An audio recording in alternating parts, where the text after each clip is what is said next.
No, I'm not a writer. Okay. Something is about to break.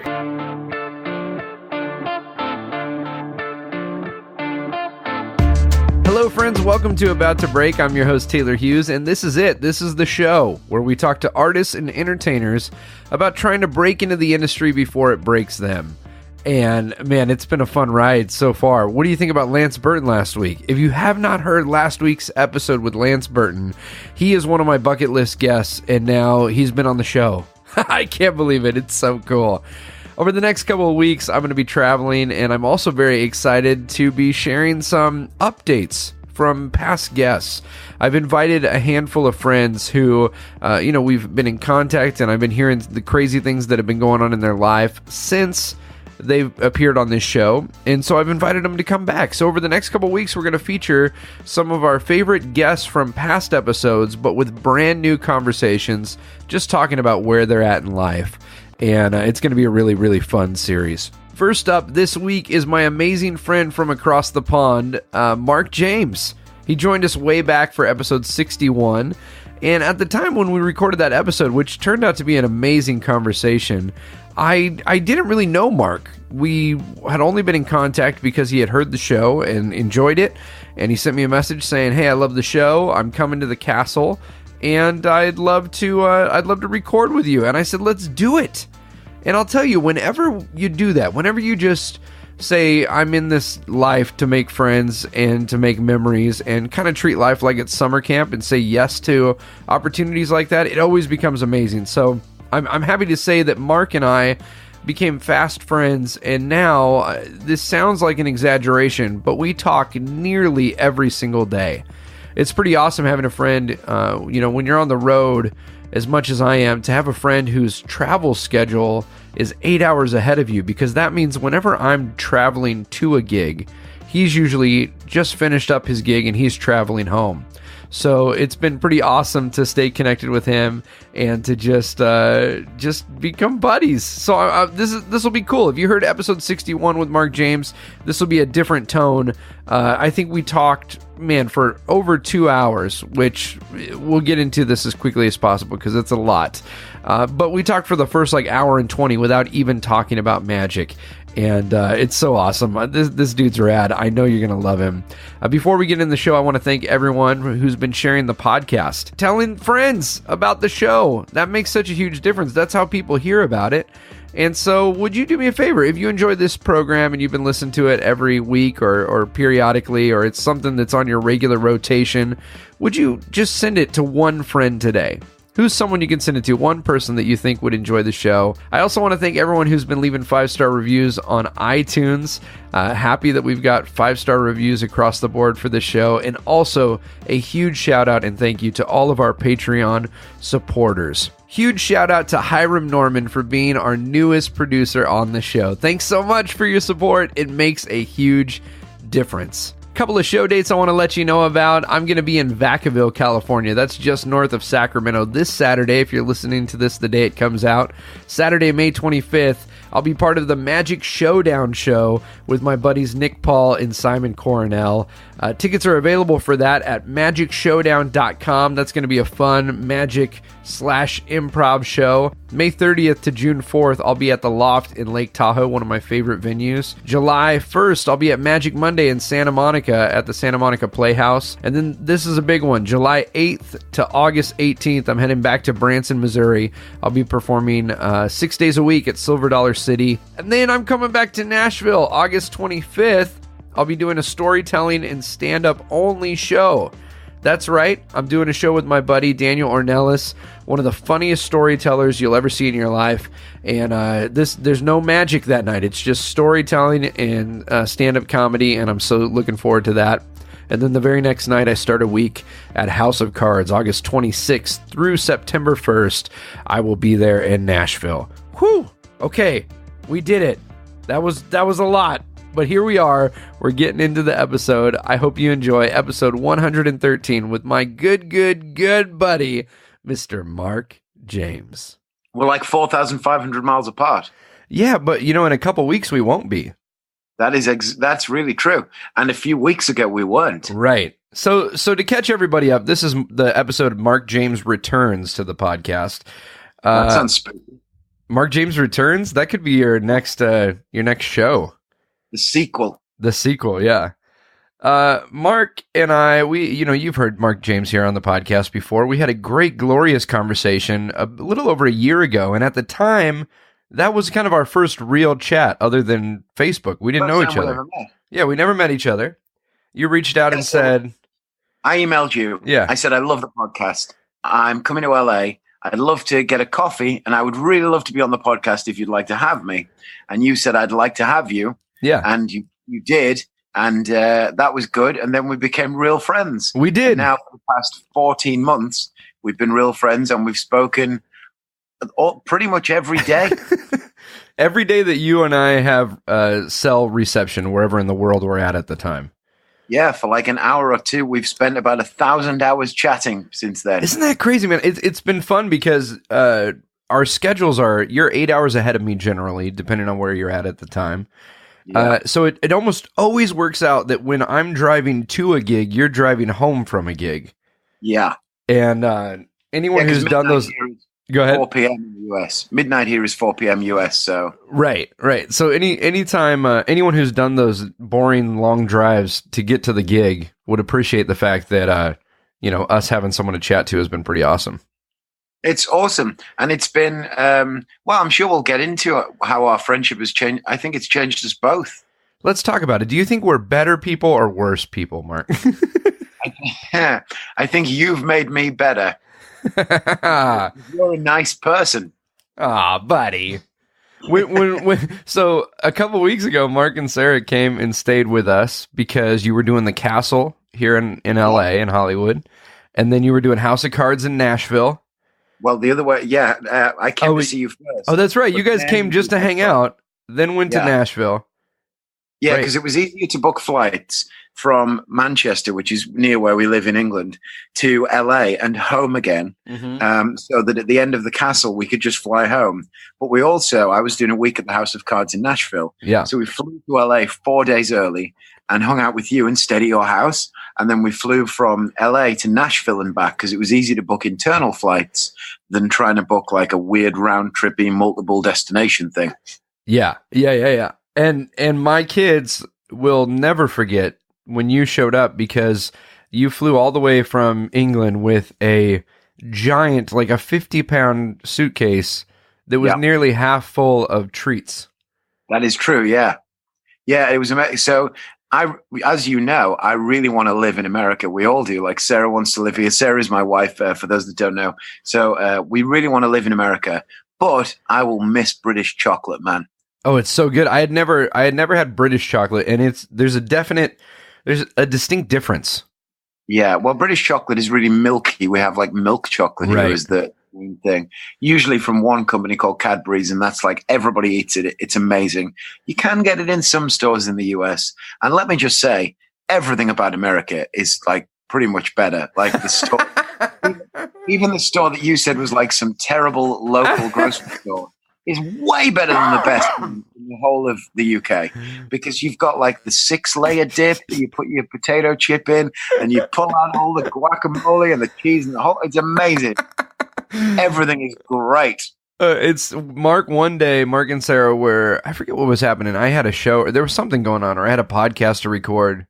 There was a morning while you were here that I had something that I had to do. And you went off by ourselves. Yeah, you guys went off and explored. And I love that you went you could have gone north, south, east, or west. You chose the one direction that Katie and I would say, don't go there. There's nothing over there. And you guys, awesome. You're like, oh, it's amazing. We found this. You talked about this grocery store that was basically, it was like a bargain grocery outlet here or something. It was. If you're American and a British friend visits you, just take them to Ralph's. They will flip. The greatest. I love the place. Everything is awesome. Dude, you can buy Cheesecake Factory cheesecake in the store. We don't even have Cheesecake Factory in the UK. That's not a chain that exists here. So to be able to buy it and eat it at home without clothes on, it's the best. You can't eat it without clothes on in the restaurant, but Yeah, You it's the got to only eat way it. You got to eat it quickly. really quickly. They do. Have you been to an actual Cheesecake Factory? Did you go to the restaurant while you were here ever? Every time. You know what I love? I love their coffee. I feel like they have good coffee, and I like the little cups they give you to drink the coffee out of. Yeah, it's good. I love that place. We went to Cheesecake Factory at the Grove. Oh yeah. Yeah, we went there and we ate. And oh, dude, it's the best. I'm not crazy about the regular food, but the desserts are amazing. I have the Tower fudge cake, and I've never finished it yet. It's massive. Yeah, it's huge. Yeah, it's so big that when they cut a slice, they cut a slice vertically. They have to lay it horizontal because it will just so topple. big Yeah. that when they slice it, the Earth's gravity changes. There's like a center to it. It's got a core. It's insane. Well, it's your so cake big. is big. Yeah. 4 people have to carry it to the table. It's so big that when I eat it, my gravity changes, Mark. Yeah, mine too. We'll come to that too. Yeah.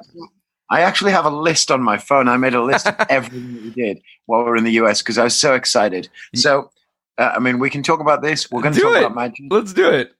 No, So people have heard enough about magic. Let's. I knew you. Well, I know, but we're both magicians, so we have to be boring for a bit. Yeah, we will. So, the best thing, I knew we were going to have a great time because we flew from Manchester to LA. Taylor was waiting outside. If you've been to LAX, you know how impossible that is. He drove around the donut like 50 times before eventually our cases came and we ran outside and we jumped in the car. And you said, "Do you want to go to the mall from Back to the Future?"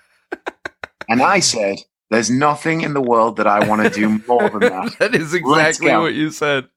Yeah, the Twin Pines Mall, also known as the Puente Hills Mall. Puente Hills Mall, yes. We went there and we got our pictures taken in the parking lot. And I ran around as if I was Marty McFly and Yes. pretended to get shot by the Libyans. And Sarah looked at us both like dorks and like, what is going on here? So that was pretty awesome. Then we went back to your house and we ate the British chocolate. Yeah. And I took you straight to level 10 of British chocolate eating. Yeah, because you showed me a technique I've never seen anyone do. What was the one that's like a long tube? It's not technically a tube.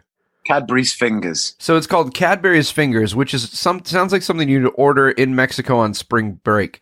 But yeah, Cadbury's Fingers. So what you would do is would you bite the end off?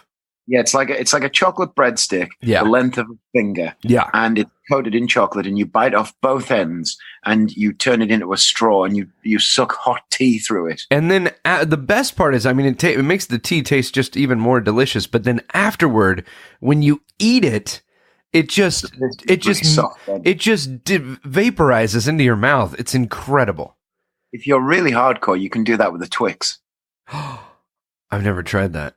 But I'm about to. Any tube-based chocolate, it will work. Any tube-based chocolate? Providing you're willing to try hard enough, it will work. Do you know that since that night where because you brought tea with you, we made a proper British tea? Yeah. Do you know that since that very night... I made the British tea. I was like Mary Poppins. You were. You came in with a bag full of surprises. Yeah, I said you need a British person to make this for you. Yes. But since then, there was literally, okay, let me think about this. I would say, she'll be okay with me saying this, 2 to 3 times a day, my wife has had tea and biscuits since we saw you. We have been ordering, Amazon, we're so used to things coming next day or in 2 days now. We're so spoiled with that. But we've been ordering these biscuits that take 5 days to get there, and they all come with the British Post, the Royal Post tape on it. And we're like, yeah, the hobnobs have arrived. In situations like that, you're not just drinking the tea, though. You're reliving the memory of the thing that made you love that tea. Yeah. I had a grilled cheese sandwich with tomato soup. I'm going to say it the actual way you're meant to say it. Tomato. So I had grilled cheese sandwich with tomato soup, and I've eaten that so many times since I got home. I never had that before, but I had it in the US, and I loved it. Did you have that when you were in Nashville? I had it in Nashville, and I had it at Mel's in LA. Okay, yeah.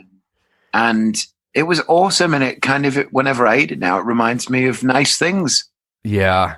It's better than it's not just the food. So maybe that's it. Maybe Katie is surreptitiously reliving the time that we were there. I think she is. Which suggests that what we should really do is come back. Yes, you should. But we're gonna be with you. Here's what I love, man. Okay, a year ago we didn't know each other at all. A little over a year ago, didn't know each other at all. Then we recorded a podcast at the fabulous Nirvana Hotel across from the castle. Indeed, we did. Till like 3 a.m. Episode 60... 67? Something? 68? They can look it up. Yeah. But we were till like 3 o'clock in the morning chatting, and then we've just stayed in contact, become really good buddies, and now you've stayed at my house, and in a couple weeks, we're going to be at your house. We're going to come see you at your house. It's insane. This is such a Preston. It is a bromance. People have turned off already. They have. What's this whole Brokeback Mountain moment that's going on the About to Break podcast? They have no desire to listen to the rest of this. The podcast renamed About to Break Back Mountain. Oh, jeez, Mark. Oh, brother. I told you I'm not editing this. So whenever Mark says something I feel like I should edit, I'll just go, cheers.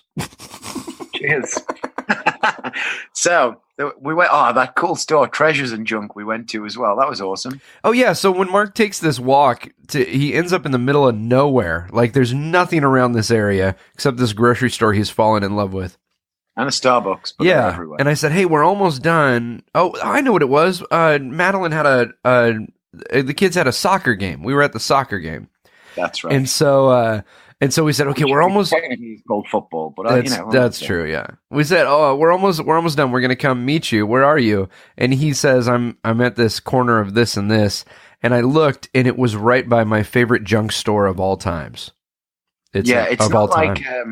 So we have the show here. Is it called American Pickers in the US? You have that. It is. Yeah. So this is like one of the places where they sell the stuff that you would find in that show. Right. Not just like a junk store. It's like amazing. Yeah. And there's like ventriloquist dolls and Coca-Cola signs and all the cool stuff that you hope you'll find. Right. I love that place. All in one that spot. Was awesome. All in one spot. So that was good. We went to Pasadena. We went to the Comedy Store. Yes, we did. You had never been. Famous LA Comedy Store. We saw Pauly Shore that night. Mark Maron. Jeff Ross, yep. Insane bill. Oh, yeah, it was nuts. So many great people on. Yeah. What was that guy? Was that guy's name Argus? Argus Hamilton? He's like one of the OG Comedy Store guys. He used to date Mitzi Shore. Yeah. He was funny too, though. Yeah. He was real good. And then we did a gig together. We did. On Sunday evening. We did. I got invited to do a gig, and it was one of those gigs where I was like, I don't really know that I would have much fun doing this gig. And if I was by myself, I probably would just say no to it. And then I got them to go a little bit more on the dough, and I just said, I'll take less money and just split it with Mark, and we'll just go hang out. And it was really fun, man. Yeah, and it was the most money I'd ever earned. No. Yeah, it was really fun. So give them the details. I don't know how to describe it. It was a birthday party. We were in the backyard. This was Culver City we were in, and they had rented a tent. But it was like a clear. It was like the tent that they used to get E.T. from the house. Yeah. The car in the movie. Yeah. It's a very Bubble Boy tent. Yeah. And they had a heater in there that was positioned right next to the performance space. And to call it a performance space or a space in general is very generous. It was like a 3 foot by 3 foot area with round tables crammed into this tent. That gig, though, is exactly how I would want to do a gig with another performer, because the usual thing would be like, you do 30 minutes, I'll do 30 minutes, then that's the end of the show. Right. But I remember saying to you, let's mix it up. Like years ago, I'd been on vacation, or as we say in the UK, holiday. I'd been on holiday to Florida, and I'd seen Tony Brent and is it Chris Mitchell? Chris Mitchell, yeah, in the Totally Out of Control Magic Show. Yeah, I'd seen them do that show together, and they did it so that they both began together, but then they kept switching out. So under the applause of one trick, that performer would leave and the other one would come back on, and they just switched backwards and forwards, each doing one routine each. Yeah, and the time flew by. The show was so much fun. Mm-hmm. As soon as you were clapping for one trick, there was another guy on, and it just went really well. And I always wanted to do that. Yeah, and we did. And it worked so well. It was really fun, man. I remember driving away from the gig and we were going, we didn't really talk through or plan much of that at all. And it went really well. Imagine if we actually planned to do something together. So imagine if we sat down and wrote it out. Yeah. Like we looked at what routines we both had and there were no clashes. And then you did 5 and I did 5 and then you did 10 and I did 6 and then you did 4 and I did 10. And it's just like... It was really fun. Yeah, before you knew it, we'd both done 30 minutes. The hour was over. They went crazy and loved it. Yeah. I was blown away. I'd seen you perform before, but to see you and be in the room too, because I'd seen it on video, was so much fun. And like our styles were so different because mine was like quite... I see myself as in your face kind of performer, but comparatively to you, who's quite laid back and conversational. So I was like joke, and you were telling these stories, and I kind of watched the way that the audience, they like hung on your every word. And like when I was on, they sat back and they laughed, but when you came on, they sat forward and they listened. And I learned so many lessons from you that night. Oh, buddy. Like, that was just the heater was on too hot. That's what. I just cranked up the heat when I got. I learned so much from you before that because we've been friends for a year at that point. But watching you in that show, it really has changed the way that I perform. Like I'm different now since that show. Oh, buddy. And I feel like laughs are one thing, but I never felt like I necessarily gave the audience anything to talk about when they got home. And you gave them so much to talk. Like your show has like funny stuff. It's autobiographical. It has like life lessons in it. It was really good, man. I loved it. Oh, buddy, this is such a good reminder. Thank you, man. It's a good reminder though, that because I walked away from doing that show with you feeling the same thing, thinking like, oh, Mark's show is so textured and it's got so much fun stuff going on and it's so well scripted. And like anytime you watch another performer, I think it's really easy to compare what you do to what they do and to think that somehow what they do is working more or, because you never think that they are missing what you have. You just think you're missing what they have. Yeah. Isn't that true, man? Isn't that true? It was killer, man. That was such great fun. And then we didn't drive straight home. We didn't. We went to the castle. Yeah, because we're already wearing suits. We got suits on and we're in LA. Yeah. What else? What else to do? And, that's not something that people can just say. Yeah. Oh, yeah. They just, do you want to just go? We were sitting there going, do you want to? I don't know. We could, maybe. Why not? Let's go. I can't believe there was even a moment when we thought we might not. I know, right? It ended up being the greatest night. So we turn up to the castle. Yep. There's so many fun people there that we know. Joey, who we'll get on to soon, who used to be one of the managers of the castle, and now he's the operations manager at House of Cards Nashville. Yep. He was there. Which is crazy because he's not in town. He's in Nashville now. Now he's in Nashville. But it's just so crazy that you were about to start in Nashville for the first time, like the next day or 2 days later or something. Yeah, and he was there. And so we saw him. Bill Abbott was there, who magicians will know. There were some great performers on. The one guy we got to talk about, David Kovac. Oh, my goodness. So if you've never seen David Kovac, just pause the podcast now and go on YouTube and search David Kovac and watch him because there's a video at the Comedy Magic Store. The dude is so good. It's insane. Like postmodern vaudevillian. I mean, that's kind of my style, so I was always going to love that. Right. But he, in such a neat, clever, interesting, funny way, his script was like great. He was really funny. Yeah. Just killed me again. Yeah. When we got to the castle and saw who was on, I was like, you have to see this show. I just knew, man, he was going to like make your heart dance. Yeah, what's funny is that night too, because I saw you and I saw you telling those stories and things, and then I saw David Kovac, and he reminded me like of what I do, but to my mind, he did it so much better than me, or he just had an interesting way with words, and like that whole night just charged me up so much. I was really excited that I was about to start this experience performing in Nashville for a week, because I thought, I've got the British thing going for me. I'm going to be in kind of Southern America, being British. That will create some interest, but I can really put to work the lessons that I'm learning tonight and just like really find some sort of new character in my show. And I think I did. And then I brought it back to the castle a week later. Yeah. But that just changed so many things, man. It was the best. It's so good, dude. It was so good. Yeah, it was a freaking blast, man. It was the best weekend. And I'm sushi. Insane. Oh, that's right. We went to the hot lobster all over it. Yeah, we Insane. had sushi. I don't know if anyone who's listening can tell, but Mark and I have been known to enjoy food. Yes. Oh, I tell you who I met too. Your friend Jimmy H. Oh, yes. That's So right. Jake Jimmy was at the Coleman. castle. Yeah, he was an awesome dude. I was so happy to meet him, and I was happy to see him again. Just a couple of weeks later, and hang out a little bit more. And he got me to try an old fashioned, and I love whiskey, but I never had an old fashioned. Oh, yeah. I love those too. It's delicious, man. The castle makes Yeah. a really good old fashioned. They make a regular old fashioned, then they make the Neil Patrick Harris old fashioned. Yeah, Castle makes great everything. The food there is It's awesome. so good.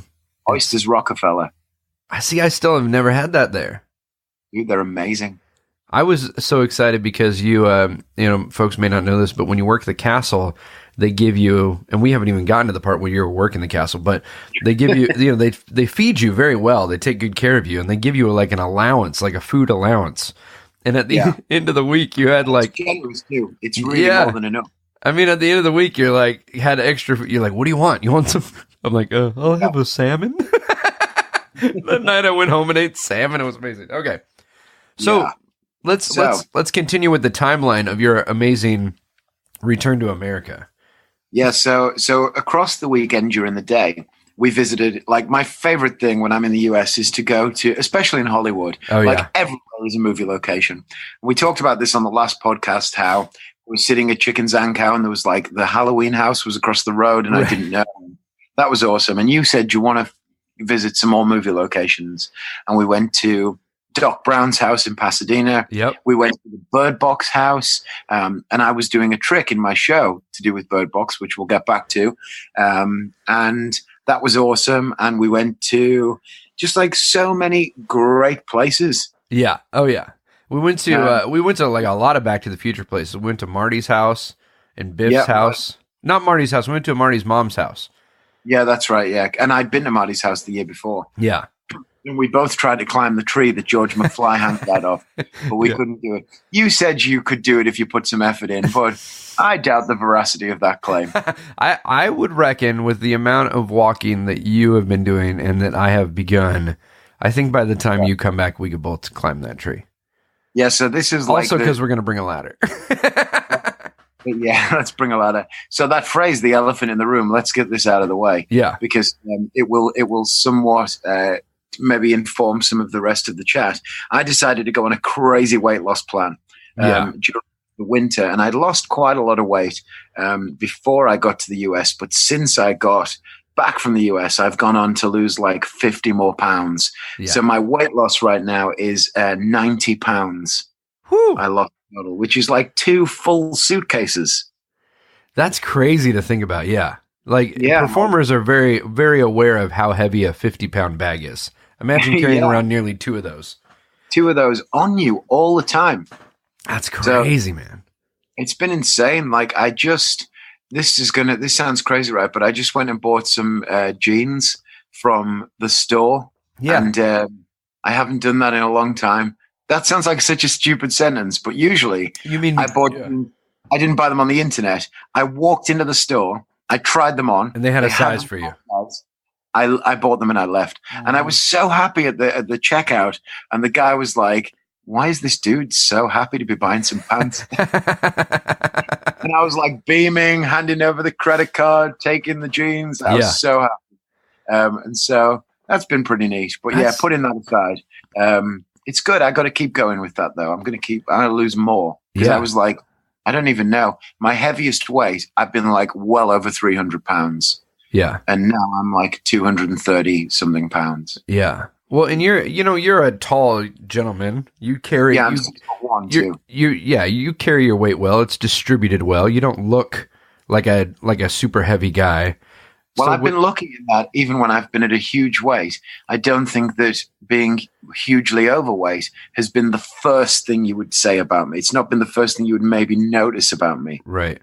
But certainly I think you would think it. Like, I think other people who would be my weight would look more overweight than I did necessarily. I did carry it evenly. Right. Right. Which is probably the reason that I allowed myself to get so crazily out of control. Yeah. Because it felt like it was becoming too much of a problem. And it's only now that I'm back out of it, I can see that really it was a problem. Yeah. Like, the way that my life has changed, my energy on stage, the fact that I'm like, my show has fire eating, juggling, magic. It's like a real variety act. I'm used to be dripping with sweat by the end of the show. Right. And now I come off like bone dry. You know, I'm barely sweating. Yeah. I'm sweating a bit, you know, I'm not like, but not in comparison to before. Was your weight, because everyone has a different relationship with their weight or their physical appearance. Was your weight for you something that you were constantly thinking about, or was it one of those things that when you lost the weight, then you went, wow, this really was affecting me, I didn't realize it? No, it was something I always wanted to do. I always knew that it was, I started to feel like, I suppose I'm 33 now. And when I was in my I weighed my heaviest weight from when I was like 22. Okay. And so you start to feel like when you get some perspective and you're getting that little bit older, not that, 33 is old or anything.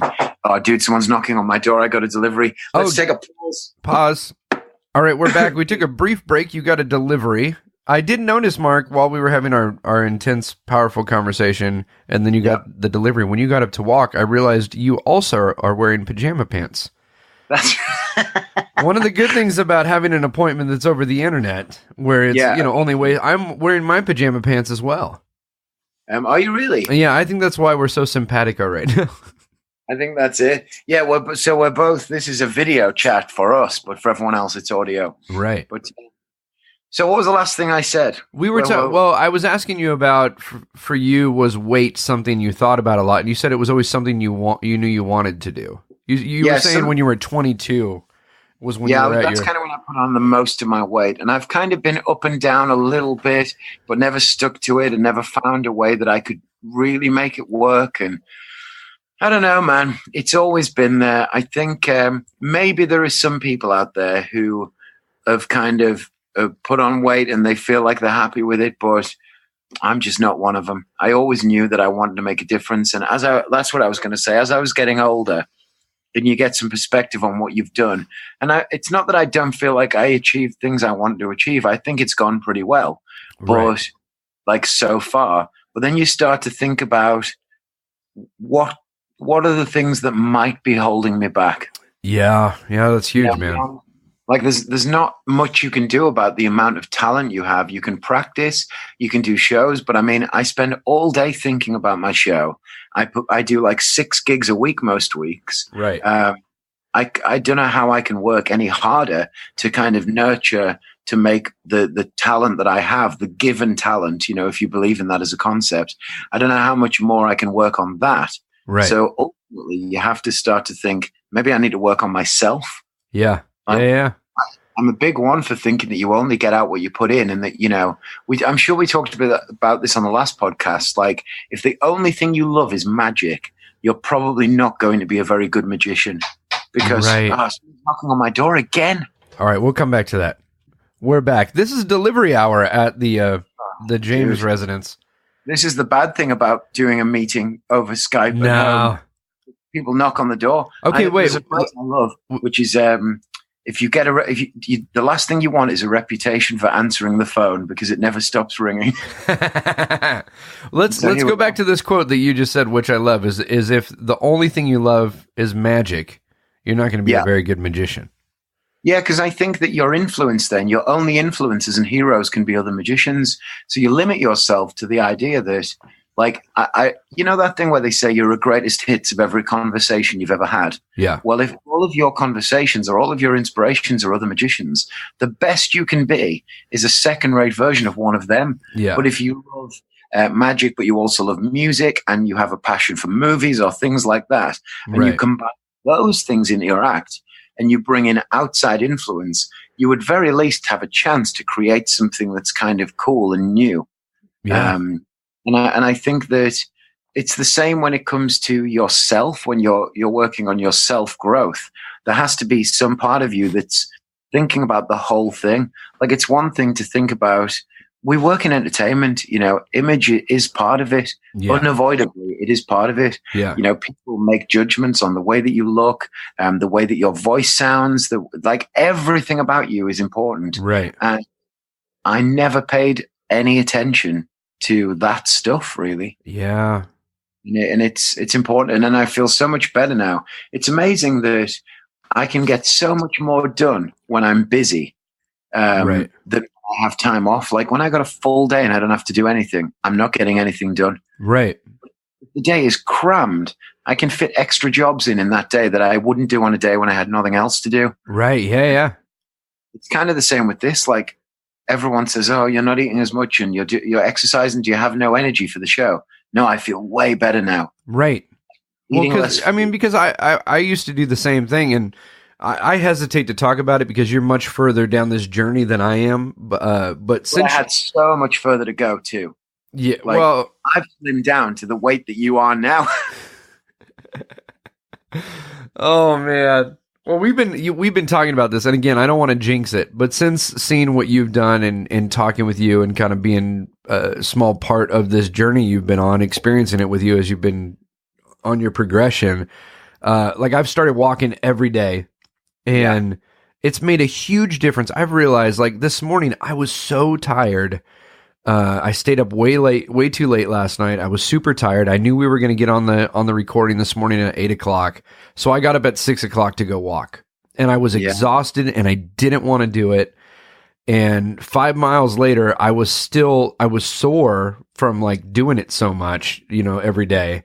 And yet I felt so much better. Like, it was 8:00 in the morning, and I was like, yeah, let's do this day. I had more energy by expending energy. I think if anybody, like, I don't want to, I feel the same as you. I don't necessarily want to jinx it. And I also, because I've just personally lost weight in a way that I don't think I don't think a health professional would recommend. But it takes a lot less. I think some people, if anybody's listening to this and they are unhappy with themselves for any reason, don't be put off by the idea that it's going to take so much work, or that you need to be able to run a marathon, or you need to eat so little food or whatever.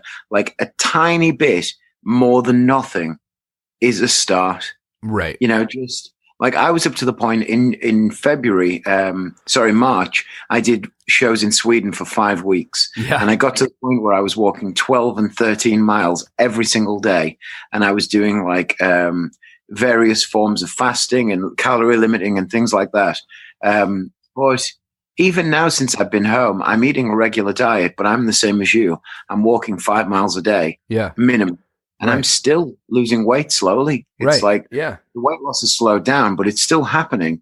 And that's enough. Just, you don't have to join a gym. You don't need to buy loads of exercise equipment. You just need to walk somewhere that you might usually drive. Well, it's funny. I've never been big on working out. I've never been a super athletic guy. And I've never found an activity that I enjoy for a workout. Usually people are like, you just got to find an exercise that you like. Well, I've never found an exercise that I'm like, I just love doing push-ups. You know what I mean? Yeah. So I always assumed that walking was like a passive activity. I didn't realize good for you, man. The insane amount of calories you can burn doing nothing but leisurely walking. You know what I mean? Like, my heaviest weight when I started the walking, when I was walking 10 miles a day, my calorie burn was showing up on the fitness tracker as being like 5,000 calories I was burning that day. It's insane. Including the regular, because when you're heavy, you burn more calories anyway. Right. And you burn them more quickly. But it's like, I had a 5,000 calorie burn a day. Right. From just doing that bit of it's crazy. Yeah. Yeah. It's crazy. I don't know. Well, I don't think either of us want to come across as health professionals. No. And let's say this too. We'll say two things real quick. Just a disclaimer here. We are talking anecdotally about our experience. We are not recommending or giving any advice. If you want to do something, you should think about it and make decisions for yourself and seek health professionals and all of that. All that being said, I for years bought into excuses that like, you've got to do this insane extreme thing to be able to lose weight when all I'm doing right now is counting calories and burning more calories than I'm eating, and I'm losing weight every day. People get so hung up on finding the exact right way to do it, which actually what they're looking for is the easiest way. Like there's got to be some magical way to do it that feels like I made absolutely no lifestyle change, but I will also lose a ton of weight. Right. And that doesn't exist. But the answer is right outside the door. If it is possible for you to go take a walk, then take a walk. Right. Like the change will happen way quicker than you think. And if you start today, you'll be further along by 1 week from now than you will be if you start next week or, whatever. I mean, they're all platitudes and cliches, aren't they? But everybody knows, just take a walk, man. Yeah. It works. And not even just for the weight loss thing. Like the amount of times that I've had a problem or an idea in my head I couldn't work out, and just walking without the social media, the TV, the Xbox, all of the things that are inside of the house to put you off. I've come up with so many good ideas and solutions while I've been taking a walk in the park. Yeah. Oh, yeah. It's so good for your mental state to walk and to get out and be around trees. Just go be around a tree, man. Get out there among the trees. Right. If this was another podcast, this would be the point where we pitch everyone on your walking masterclass that they can get for $19.95 a month. Dude, as Tony Robbins has his thing title, I am not your guru. I have nothing to add to the debate. Dude, that's rad. Let's go back through your timeline. I know you've got a notepad full of amazing experiences you had in. He's got it right there. He pulled it up. So we get to Nashville. Yeah. This is Monday after the weekend we arrived with you. Checked out the apartment. So Nashville, for those of you that don't know, there's a new venue now for Magic in Nashville, Tennessee. It is in the basement of the Johnny Cash Museum. Yeah, buddy. And it's awesome. Yeah. It's got the main stage room, which seats about 80 people, but standing, there's enough for like roughly 100 people. And quite often, that's how many are in the show.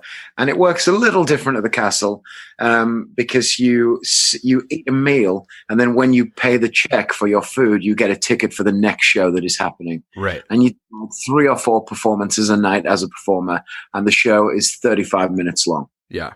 It's a lot of stage time. It's a lot of stage time, but the room is amazing. Like the backdrop of the venue has this huge Carter the Great original poster. Yeah, it's like an original 8-sheet or something like. Yeah, an original 8-sheet. It looks like a mural when you see it online, but actually it's a poster. Yeah. And they also have Carter the Great's original table. Now, Carter the Great is like a turn of the century, like from 1905, I think, around that time. He was performing and touring the US, and you can see his old house in San Francisco and stuff. The dude was like hugely famous. Yeah. They've got some of his original stuff there. So the venue is beautiful. It's called the Carter the Great Showroom. An electronic owl introduces you on stage. Yeah. Comes alive and talks and stuff, and everyone sits. It's amazing. It's run by this guy called Bill Miller, who is like a property developer and businessman in Nashville. He owns 5 or 6 other places. They're just about to open a Johnny Cash restaurant and bar. He has the Rainbow Room. Loads of different places around Nashville. And he's just a huge Magic fan. Just loves Magic. Huge Magic fan. Was a member at the castle. Loves Magic. Decided to make his own in Nashville in a building he already owned. And it is beautiful. It's done really, really well. And he is the nicest guy. I think I joked to him like, you are the nicest, insanely rich person I ever met. Is that what you said to him? Because he's just so nice, like the most down-to-earth, genuine, great dude ever. Yeah. And he's got a great team there, one of whom is Joey from the Magic Castle. Oh, yeah. He was relocated to Nashville to run the place and really just brought like such an air of experience and really, made a couple of the changes that they were looking for themselves but didn't know how to do. And Joey's just made the place. Or Joey is a dude that gets things done. Oh yeah, he's the guy. He's the guy you want if there's a crisis, or just if you want it to be amazing. You want Joey. He's the dude when it goes down. You want to be around Joey. Yeah, but he has so much respect and love for magic. Yeah. And he says that's kind of his mantra. He's like, whatever goes wrong, we're fine. We've got magic. Like people, when they see magic, forget about all of the things that they were true, man. Unhappy about. And he knows how to use that. So the place is like amazing. And Bill, because he's, like I said, the nicest guy, the owner, he bought this crazy condo in a building across the road. Yeah. On like the penthouse, the top floor. It's like floor 59 or something like that. It overlooks the whole of Nashville, and it is insane. That is not the type of accommodations guests usually receive. Like I'm saying, not at House of Cards. I'm saying like anyone who's ever stayed at like the comedian condo for like a comedy club, or you know what I mean, like the anyone apartment. Who's ever stayed anywhere for a job, unless they are a top flight famous comedian, hasn't been put in a place like this. Yeah, it's I mean, it's like a penthouse suite. It's amazing, and the building that it's in has got these great amenities. It's like got a pool. It's got a coffee machine you can use, pool tables, like cinema room. It's crazy. Oh, it's rad, man. Going back in August. Yeah, the place is great. The performances were amazing. I loved performing there. And Nashville was like so great. Yeah. So the best pizza I'd ever had in my life, I had it in Vegas. Okay. At this place that Farrell Dillon, a magician who we're both friends with, took me to when I went to see him in the Masters of Illusion show at Bally's. And it was like proper Chicago deep dish pizza. Oh, that's cool. In the UK, Chicago style pizza just means it has a thicker base. Like the bread base is thick. Oh, but the top is exactly the same. Oh yeah, no, proper like deep dish is it's almost like a casserole. It's like a pie. Yeah, yeah. So I didn't know that's what it was going to be, and then it came and it was amazing. It's got a great place that does that. It's called 312 Pizza in Germantown. Okay. Which is, in Nashville, and it was great. So that was awesome. Is it like do they do like a cornmeal crust too? Like the crust is not like the same kind of, it's not super doughy, No? Yeah, that doesn't ring any bells. Okay. But the food was great. There was so much good food in Nashville. I had some great tacos too, which Joey got annoyed when I said I thought they were as good as LA tacos. And he said he's going to take me to a taco place and re-educate me. Right. I'm from England. I wouldn't know a great taco if it hit me in the face. But I had what I thought was a pretty great taco. Some great places to check out, though, in Nashville, like the Bluebird Cafe, which is in the Nashville TV show. We went to the Green Hills Mall. We went to the Cheesecake Factory there. Great coffee place called Frothy Monkey Coffee. And they have I love that spot, man. They've got a couple locations. It's so good. All the different flavors of coffee were just like amazing. They do check that out online, folks. They do an avocado toast there that is insane. Everything was great there. So good. And then Nashville is famous for the hot chicken. Yeah. Did you do it? Did you do hot chicken? So we went to Hattie B's, which is like the one everyone said to go to. And we checked out the hot chicken, and I got like a full chicken hot. But then I also got a wing as hot as it could possibly be. Yeah. Because I thought if I'm going to be here, I got to try as hot as it goes. Did it have a crazy name for the hot one? Was it like the Devil's Center? It was called like Burn Your Ass Chicken or something like that. That's amazing. So we went there and we had that, and it was nice actually. I like hot food. Yeah. I mean, what I will say is the UK has great Indian food. Like I've heard that, man. We're doing our first UK trip when we come visit you, and I've heard that like the food there's insane. Yeah, I mean, the Indian food in the UK, Right. because our geographic past in that England and India are linked in so many different ways, and there are a lot of Indian people in England that bring that brought the great food and recipes and things with them historically.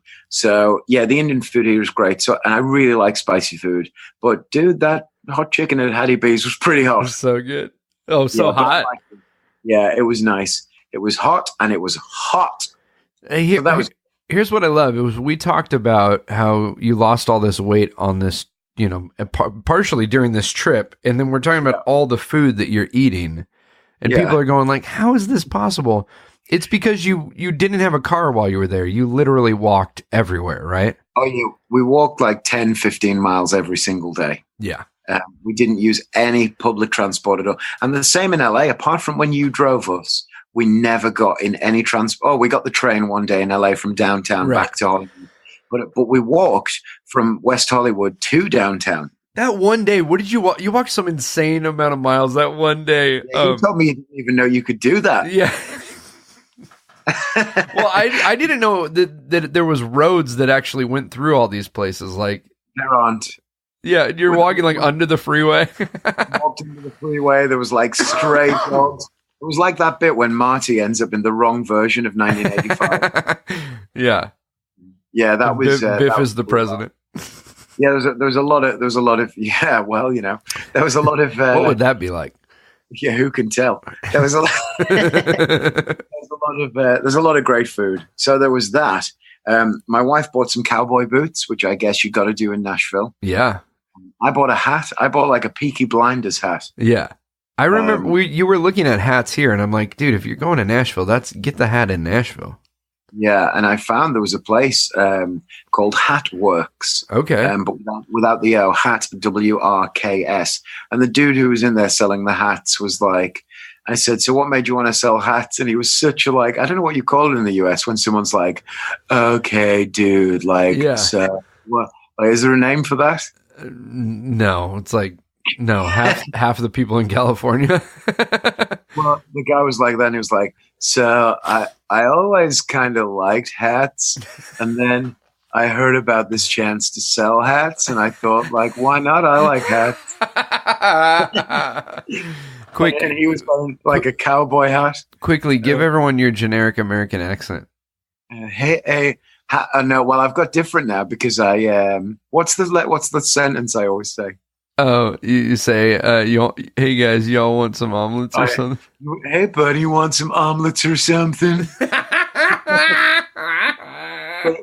But in Nashville now, I said, how y'all doing? That was like my standard welcome. It was like, just kidding, I'm from England. That's fantastic. That was cool. Also in Nashville was the Parthenon, which was in the Percy Jackson movie. So we went to see that.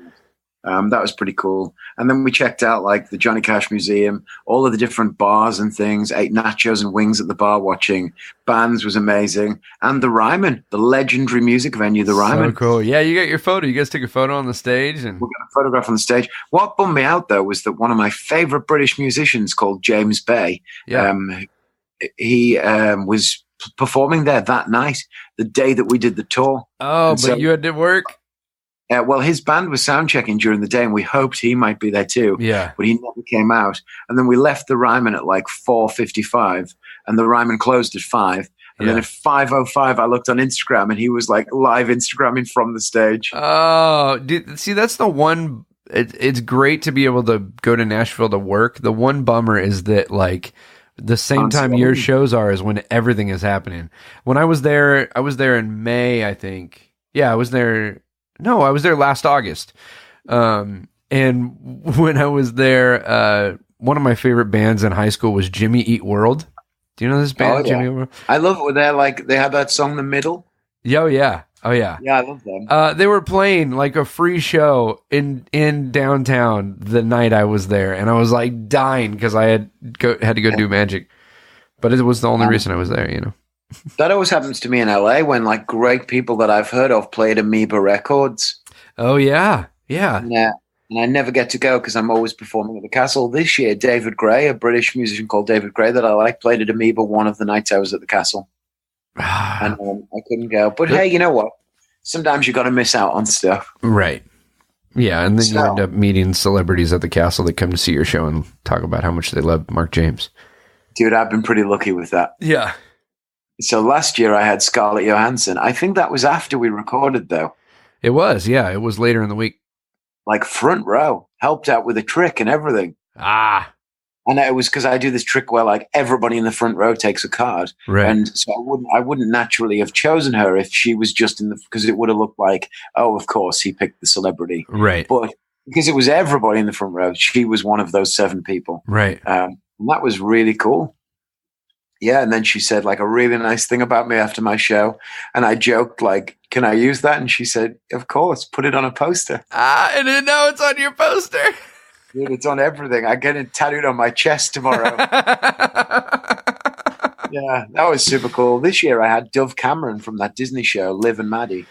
And the Descendants, which my daughter is like losing her mind that you didn't get her autograph. And, you know. Yeah, well. She is probably my daughter's favorite celebrity, period. Oh, dude.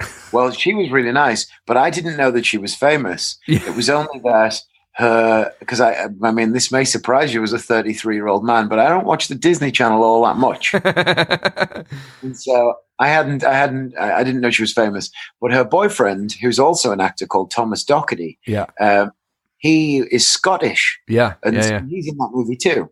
Is it The Descendants, you said? Yeah. Yeah, so he's in that movie too. So he came out and he spoke to me and I said, oh, dude, you're Scottish. That's amazing. Why are you in LA? Like a total dork. Yeah. And my girlfriend, he didn't say like, I'm a super famous actor. He went, oh, my girlfriend now, and he pointed at her. And I went, oh, cool, what do you guys do? And they both looked at each other like, isn't this English guy cute who has no idea?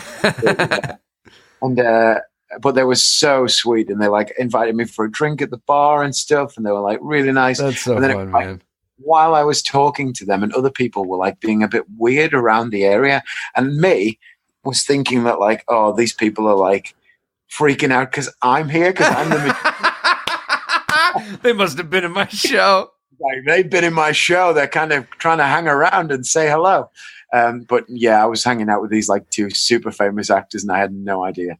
Don't you think that it's better when you're around celebrities that you don't know are celebrities? Well, yeah, because they were like, oh, I just chatted to them and I was, because he was from Scotland. And so we had, a lot in common. We were talking and then he said, do you want to get a drink with us at the bar? And so I did. And then like, we just had a really nice chat. And I think maybe the fact that they knew I didn't know they were famous maybe was part of why we spend so much time together. Because it was like, I think people like it when they're able to be to released, just be a normal person. Yeah, and not have to worry about like, oh, I'm famous. Like Steve Martin talks about this in his book Born Standing Up, and we talked about this on the last podcast too. The greatest book about performing ever, Born Standing Up. Yeah, there's a bit in it where he says that the problem with social interaction when you're a celebrity is that it's always killed in the end by autograph request or a photograph or something that reminds you that for the other person, the conversation was about more than just the conversation. Yep. It was about them collecting a story that they hung out with you. Yeah. And I suppose in this sense, I've done that too, because now I know that they're famous and it's a funny story. But the thing that's funny about the story is that I didn't know and that we had a nice interaction and then they said goodbye. And then the girl who was behind the bar was like, dude, do you know who that was? No. One of the best things I've done in environments where I've gotten to meet, well-known people is never ask for the autograph, never ask for the photo. I just don't do it. I just don't do it. If you do that, you're never going to be friends. Yeah. Especially in an environment like that. So, number one, you didn't know who they were, but also they were coming to the venue where you were the performer. Do you know what I'm saying? And the minute, so they see your show, they like your show, you're on the same level, you're performers. But the minute you ask for an autograph or you ask for a photo, then all of a sudden, now you're, yeah, now you're that guy. Not in the same spot. I remember she said I had a wonderfully sweet charisma. Oh, that's great. That's going on the next poster. That's going on the poster when I do a kid's show. Right, yeah. Dove Cameron says. Yeah, Dove Cameron says, "Oh, dude, that place, man, just so many great, famous people like who are really cool and you want to meet, and they just come over and talk to you. It's great. It doesn't necessarily change the show, but it is cool knowing that, you know, someone who you admire has seen you perform, has at least heard your name once, and you know." Oh yeah. Yeah, it's kind of neat. I think that it's a lot of people like act like, oh, it's no big deal, but it's cool, isn't it, when you've seen someone in it? Like I go and stand in the place where movies were filmed and I freak out. So when I see somebody from that movie, that's even cooler. But you don't have to fanboy or fangirl them or whatever, but it's cool to know that you met them. LA is awesome. So that was the end of the Nashville week. Let's get on this track. Yeah, buddy. I never have a schedule of what we're going to talk about on these podcasts, but Mark, when I said, let's do another podcast, he's like, dude, I've been taking notes of what we can talk about. I wrote down everything we did every day because it's bound to trigger a story or two. So this is a crazy thing. Okay. The day we were leaving Nashville, it's Monday morning. I'm performing at the Magic Castle that night. We're out of bed 6 a.m. to fly from Nashville to Phoenix, and then from Phoenix to LA. Okay. And we're supposed to land in LA at 2 p.m.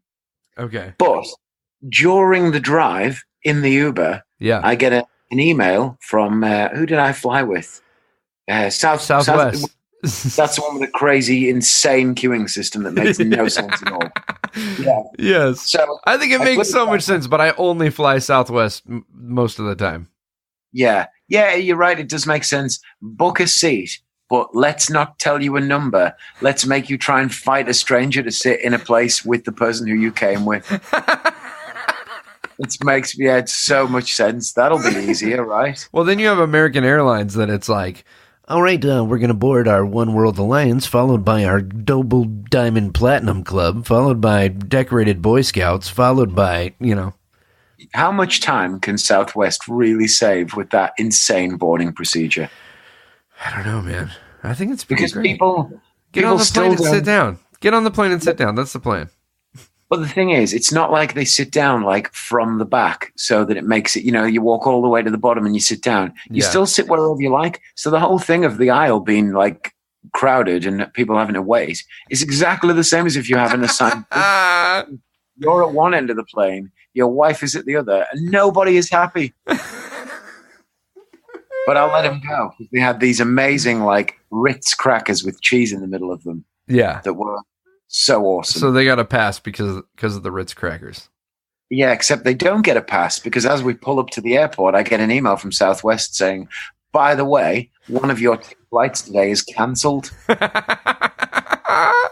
I'm like, I have no idea. How did that never happened to me before? Right. Well, this was right after the Max airline, the one that, remember they grounded all those planes because of the Boeing. Boeing had made a bunch of planes that were faulty. Oh, no. The reason that they were striking, the reason that the plane was cancelled for this was because Southwest's technical staff had gone on strike. And so whenever there was a problem, it would get fixed. Really? So the mechanics and guys that are fixing this stuff, they went on strike. So any plane that had a problem was out of commission and nobody was fixing it. Yeah, that's not a good scenario. I think, just so you know, that is I'm just going to stop you from getting sued for libel from a huge airline. That is my opinion on possible misinformation on what happened that day and does not necessarily represent the views and opinions of the podcast host, Mr. Taylor James Hughes. I should have you record a blanket one of those with your kind British voice. That I'll just put at the top of every episode. Yeah, let's do that. I've never done a disclaimer, man. Like, you can sample it. So yeah, that was a bit crazy, and then I was really stressed out because also the cab was late. Okay, we were already arriving, and I was in like a stressful mood, and I didn't know how to take care of that problem. So I called the airline, and actually it ended up being no problem at all, except that we were now going to land at 5:45 for on a later flight. The original flight wasn't going through Phoenix, but the new flight went through Phoenix. That was it. Okay. So that was really stressful. And were you were on that night? I was on that night, first show, 10. We were landing at like 5:45, and then we land in LA, and I've been paid from the House of Cards the previous week in cash, because out of towners, often get, because checks and things are a pain when you're not American. When you're traveling, yeah. So I get paid in cash, and we land, and my credit card and Sarah's credit card, because of something to do with the flights being changed last minute and re-registering details and paying for things in 3 different states all in one day, they both got locked up. So neither of us had any way to pay for anything using our physical cards. Right. And we tried to book an Uber, and it wouldn't work because it wouldn't take the payment. Oh, that's right. You can't do cash. You can't, yeah. Yeah, so literally like an Uber driver pulled up to drop somebody off, and I asked them if they would take us somewhere for cash, and they said no. So I looked at booking a real taxi, and a real cab from LAX to West Hollywood is $130. But an Uber was like $39 or something. Right.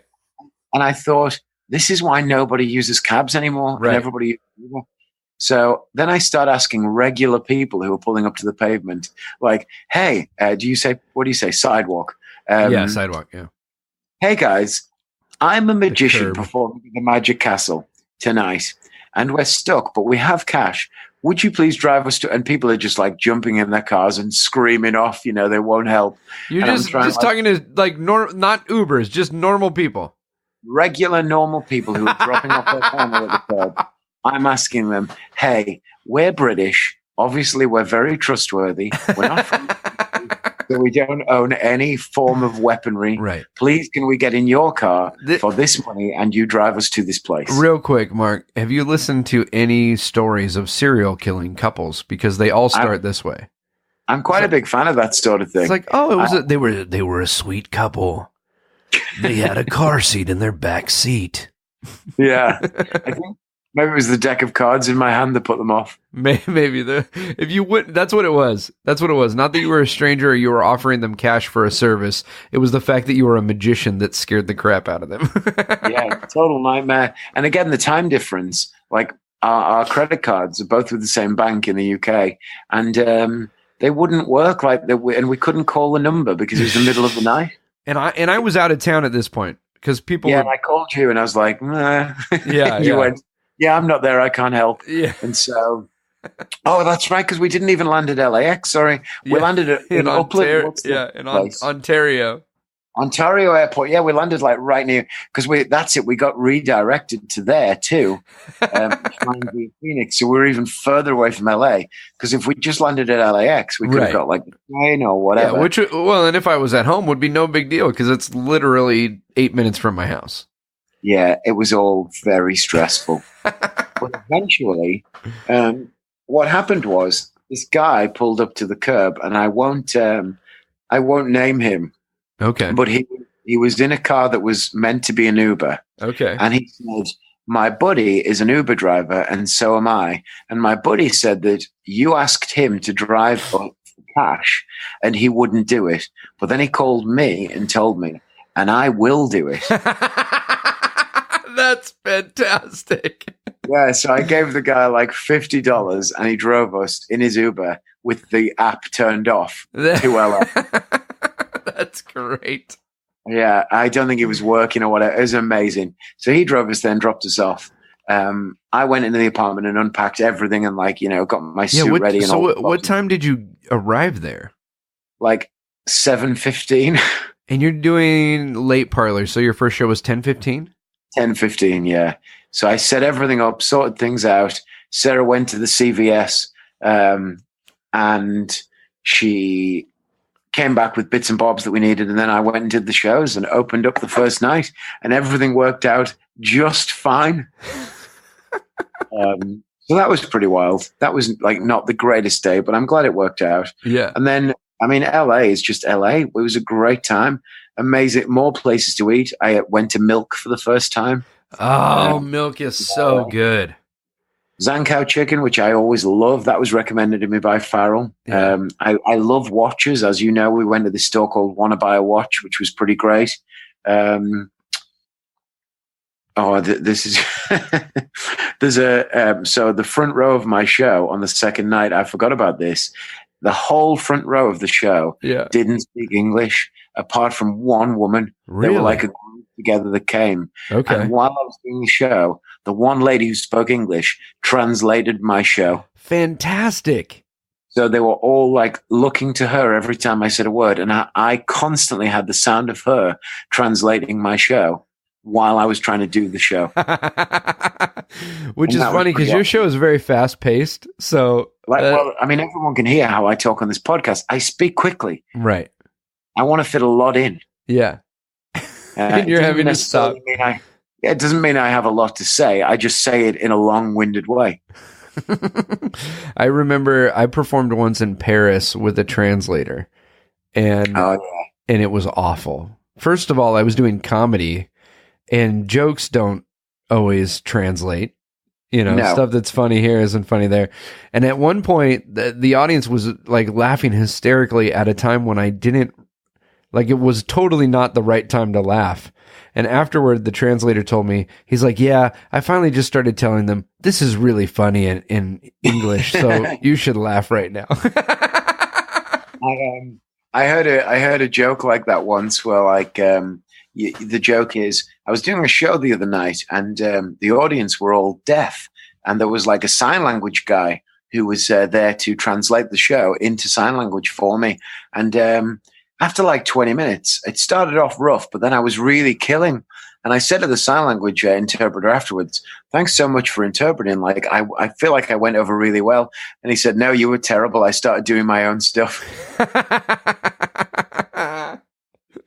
So yeah, that kind of works the same. What's funny is you say about language barrier. I mean, even there's that phrase, England and America are two countries divided by the same language. Right. And it's really funny that I noticed so many cultural differences for me performing to Americans, just like phrases that we have in the UK that I use in my show that you don't have in the US. Like, how long is a piece of string? Yeah, that's like so I have a trick entirely based around this phrase, how long is a piece of string? Because when you're a kid and you say, like to your mom, you say, when's dinner going to be ready? And she says, how long's a piece of string? And it's just like a phrase to denote an indeterminate amount of time. I don't know the answer to that question. Right. Yeah. And it's really popular and everybody in the UK knows it. And I didn't know anybody else anywhere else wouldn't. So I came to the US with this trick specifically based around that phrase. And I did it in the first show. And someone in the audience said, what was that phrase again? I never heard that before. And like, nobody had heard of it. And the trick didn't make the same sense. Or like, I had a joke in my show last year where I would say, I just signed a 1-year deal with HBO, $15 a month, movies, sports, all these channels. And it was getting a laugh too early. And someone, I think it was you, finally told me, like, it's because you're saying HBO. Right. And we say HBO. Right. And I was like, but it's a her for hotel, HBO. And you're like, yeah, we say it H. Yeah. So it's funny that there are things in my show that make the audience laugh in America that I'm not even aware of. They just laugh at the way that the English guy says the thing wrong. Yeah. But I also resolved, when you told me that, I also didn't put it right. Because I thought the fact that I say it wrong is kind of part of the charm, maybe. Yeah. I thought I didn't want to come across as like because there are loads of English performers who live in America. Right. And I didn't want to come across as that. Yeah. I wanted it to be obvious that I was like a visitor from another place. And I noticed your commitment to that when you refused to drive on the right side of the road. Oh, that caused so many problems. Yeah, but you were like, this is part of my character. This is who I am. This is who I am, and I want people. And I do think people took notice, Mark, when you were doing that. I think they were I think they was very supportive. Does beeping your horn continuously mean that you think someone is a great driver? Yes. In the US? Yeah. UK? Yeah, absolutely. There's a lot of great drivers in LA then, because, dude, people beep the horns like nobody's business. Just like, wow. It's like an orchestra. I've never heard so many horns. Like, imagine if that was on the pavement and you were walking and you shouted at somebody instead of beeping your horn. No, literally nobody would do that. But if you're in a car it's nonstop. Right. Yeah. LA drivers are crazy. Yeah. I always like am trying to figure out why people are so upset when they're driving. And then I realize, I get upset when I'm driving, but like there's just this furious like where are you going that is so important that you're ready to murder someone with a motor vehicle? LA traffic is pretty bad though. Isn't it like the worst traffic city in the whole world? Well, when you landed, this is what I love, is you told me, we're landing at like 6 o'clock on Friday. And I'm like, well, great. We're going to spend a lot of time together in the car. Quite literally the worst time you can land. Right. But hey, we had fun. We did, man. We had a blast. What else? What else did you do, Mark, while you were in? I love that this episode has just become like a Travelocity, like this is like a, tips for visiting America for someone not from America. It sparked some stories. We've got off the rails. We've gone off the rails. There was a day when there was bad rain. You don't get a lot of rain in LA, but when you do, it's for real. Oh, yeah. It was like the apocalypse. Well, when you have rain pretty much constantly, but isn't it more misty? It's rained 8 light? times during this conversation. It rained twice during that sentence. What I love is our normal conversations is you saying how much better America is than England, and then you continue to list all the things you have that make where you live better than where I live. Well, I mean, there are things about England that are pretty great, but right. I really like Americans. You're fun. People are like happy. You don't have conversations with strangers in England. Like, this is what I learned. In America, being polite, if you're in an elevator with someone, means telling them, I hope you're having a good day. I really like your shoes. Right. Being polite in an elevator in England means ignoring the other person unless they are on fire. Even then, it's funny if it looks like it might go out, don't get involved. Dude, that's wild because people here would assume, I would think most people would assume that British people are more polite and kind than Americans. Well, it's just that politeness means a different thing. But also, we don't have any tipping culture here. So, no, like, service is generally pretty bad places. Nobody's really making any extra effort to, people are just not... People aren't conversational. Nobody, the amount of times I would walk to the castle, I mean, I wear like a tweed suit. Right. And just in the walk from the apartment to the castle, people would say, hey, dude, nice suit. Whereas if I wore that and I walked around where I live, people would say, who the hell does that guy think he is? And, it's only, I wouldn't dress like that to go outside ordinarily, just that you're dressed to go and do a show. But is it passive aggressive? Like, would they think it but not say it? No, people in America are really nice. Oh, wow. You have the best joke in your show, by the way, tell a joke about not wanting to get dressed. Oh, I talk about, I was at home the other day. It was like 2:00 in the afternoon. I'm in my pajamas and my wife said, I need you to pick up a few things at Target. And I didn't feel like getting dressed. So I went to Walmart. That's a great joke. Oh, thanks, buddy. Because it's so true. That's the other thing as well. America, in comparison to England, America has way more, like, people live right on the edge of their personalities. That's funny, man. I've never heard anyone say that. It's so true. Nobody holds back from anything. People talk to themselves out loud. They dress in exactly what they want to wear. Right. Like, just nobody cares. But it's awesome.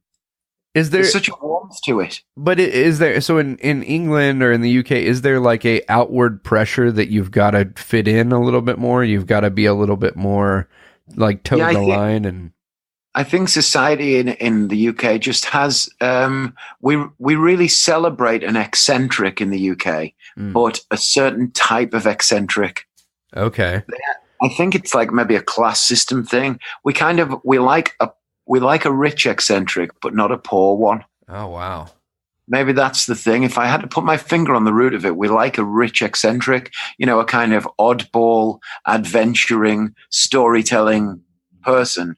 but we don't necessarily celebrate eccentricity all the way down the class system. Does that make it harder for people who are growing up trying to become entertainers or creative types? Is there, would you say culturally there's much more pressure from parents and society to kind of get a real job? Well, I don't know really, because there's certainly entertainment in the UK is, I think, run by the establishment, in that most of the people at the top of the entertainment game are either rich or they are rich pretending that they're not rich. But either way, they come from a certain class of society. Okay. On TV, like a lot of the TV comedians are like, graduates of Oxford or Cambridge, which is like our Harvard. Wow. There's like a lot of that in entertainment. I might be wrong. I don't know. I'd have to think on my opinion more before I made a blanket statement like that, really. Yeah. That I would want to be, the thing I said about it forever. But I don't know. I think the best thing you can do for a person that wants to be an entertainer is tell them to get a backup plan. But for entirely the opposite reason, I don't think they should get a backup plan. But I think if they listen to you and they do get one, they were never going to make it anyway. They didn't have what it was going to take. That's good. I haven't met Alton Brown. Alton Brown, he's a I do know chef. Alton Brown. Yeah, he's a big watch collector. He is. One thing I've heard he says to people when they come up and they're like, I want to be a celebrity chef, or I want to be a restaurant owner. The first thing he always tells them is, no, you don't. Yeah. Because if at that point they get discouraged and walk away, then they weren't going to do it anyway. But if they come back at him and are like, yes, I do. Like, who do you think you are? Then he's like, all right, let's talk, Yeah. Yeah. You got to have some fire. Like, I remember growing up, I wanted to be a performer, and people saying, you'll never make a living in this business, or you can't make a living making people laugh, and all of those sorts of things. And it's not that you want to, it's that you need to. If you want to be an entertainer, just give up. Right. Unless you need to. Yeah. Like, you got to have that, because even if you've got all the talent in the world, all of the ambition, all of the drive, the work ethic, every single one of those things, you still might not make it. Right. Yeah. But if you only wanted it and you didn't get it, then you'll be really disappointed. If you needed it and you didn't get it, what the hell were you going to do anyway? Yeah. You have no choice but to chase after this thing. It's either in you or it isn't. And so if you tell someone like Alton Brown, like you said, if you tell someone, go and get a real job or whatever first, and they do, you save them a lot of heartache and a lot of effort that was never going to happen for them. 5 years ago when I went full time, I had another job, and that's how I was paying the bills. And when I knew that I wasn't going to do that anymore, at that moment, Katie and I had a conversation. I can't believe it's only been 5 years. That seems crazy to me, because nuts. It seems to me that, you've been a magician longer than me and all of those things, but not a full-time professional. Yeah, no, I was doing like 50 to 60 shows a year part-time. I was doing, I like to say I was doing it professionally, but not full-time. You could make a full-time living on that. Yeah, you could. But when I decided that, I thought, okay, I'd always wanted to be a magician. It's all I ever wanted to do was do entertainment. I never wanted to do anything else. And so years later, when I found that I had this other job and I was walking away from that, I told Katie, if I don't try this, I will always regret it. And at the time I thought, I'm going to try this, and if it doesn't work, I'll be okay, but at least I will have tried it. And then about 2 years later, I was like, if this doesn't work, I won't be okay. This is what I need to do. You get to a certain point where if it's really what you're supposed to do, it's part of your bones. It's in you, But the day that you worked that out, the day that you said, if this doesn't work out, I won't be okay, that's the day that success finally started. Because without that, that's the fire. Yeah. That's what you need. Well, you talked about Born Standing Up. Steve Martin says, he's like, who wants to be in, who is in entertainment? The people that succeed in entertainment are the people who want to do it more than anyone else. Yeah. You just got to want it. You just got to want it a lot. Even then, though, it may not work out, but it is a prerequisite. You got to need to be successful. Yeah. going to take way more work than you can possibly imagine. Well, I want to talk about this. First of all, I want to congratulate both you and I, because we have made it like an hour and 20 minutes, and we haven't really talked about magic, which is brilliant. There's a lot to say about that too, though, because a lot of stuff has changed for us both on that. Well, and that's why I want to say, this is a follow-up from our first conversation. I would love to hear, and I mean, I know a lot from just being friends and talking every day, but I would love to hear where you're at today as a part to where you were a year ago. When I first met you that night at the Magic Castle, a year later after we recorded that podcast, what is different as far as your career and your trajectory and where you're at as a performer today? If you'd asked me that question like 2 months ago, the answer may have been not that much. I don't know. Like, I still was kind of percolating and stewing over ideas and trying to make the thing happen in my head that actually led to change. Right. But it's one of those things that I think inspiration, and that thing about success is 1% inspiration, 99% perspiration. Yes. I think success and change, they come in fits and starts. Like, if you measure the amount of time it took you to run 100 meters, then this metaphor's fallen apart already. Why? I guess, like, I ran the first 90 meters. It took me a year. And then I did the last, maybe I ran the first, no, this is it. I ran the first 10 meters in a year, and I ran the last 90 in a month. A lot of stuff just came together suddenly. Part of it was personal change of weight loss and things like that. This sounds so stupid, right? But there's a trick that I really love in magic. One of my heroes in magic is called Roy Benson. Yeah. And he's like a really well-known performer and a real favorite among magicians. And he performs an act. I know your audience is not necessarily all magicians, so it's hard to always just get these ideas across, but there's a trick called the billiard balls. Yeah. And you basically have these balls, and they appear and disappear at your fingertips. Yeah. And they are like 2 inch, like full-size billiard balls. Right. But generally they're all single color. They're all white or they're all red or whatever. Right. And you manipulate these balls, and it is a skillful trick. But the way that one might perform it is to stand slightly side on to the audience, right? And your upstage hand, your hand that is furthest away from the audience, is almost like a display stand for holding the billiard balls, and your downstage hand, the one that is closest to the audience, is producing balls and placing them up at the other hand's fingertips, then producing another one, and things like that. Right. And I've always wanted to do that trick, and I've had a really good idea for how to do it in a way that is different to everybody else, and a way to light it in a way that makes it interesting and all of that stuff. But I never did it because I didn't want to stand sideways on to the audience. Wow. Like, that sounds stupid, right? But I knew. But it makes total sense to me, man. Like, that's the thing is, and again, people want to look good. Right. I imagine I see photographs of myself performing when the photographers caught me when I'm standing sideways on, and it really highlighted how overweight I was. And I just thought, I can't do that trick. But then as I started to lose weight, dude, the billiard balls were out of the drawer, man, and now it's going in the show. That's great. And it's like, and that's one of those tricks that made me want to be a magician. Like, when I think back to the earliest days of me thinking and loving magic, that's, or maybe the cliched image in my head, but cliche in a good way, like the quintessential, not cliched, the quintessential image of a proper magician in my head is a guy standing there manipulating billiard balls. And all of the kind of images and things that I love about magic, you know what it is, right? I feel about magic the way that the guy who directed Stranger Things feels about 80s movies. Like, he's let his mind go crazy, and he's showing the audience of Stranger Things a highlights reel of everything he loves about 80s movies. Right. And I want to show the audience a highlights reel of everything I love about magic. Yeah. And the images and things that struck in my mind when I like to look at it. But I never did it before because I felt like they would be wasted on me. Like, I didn't deserve those pictures like that.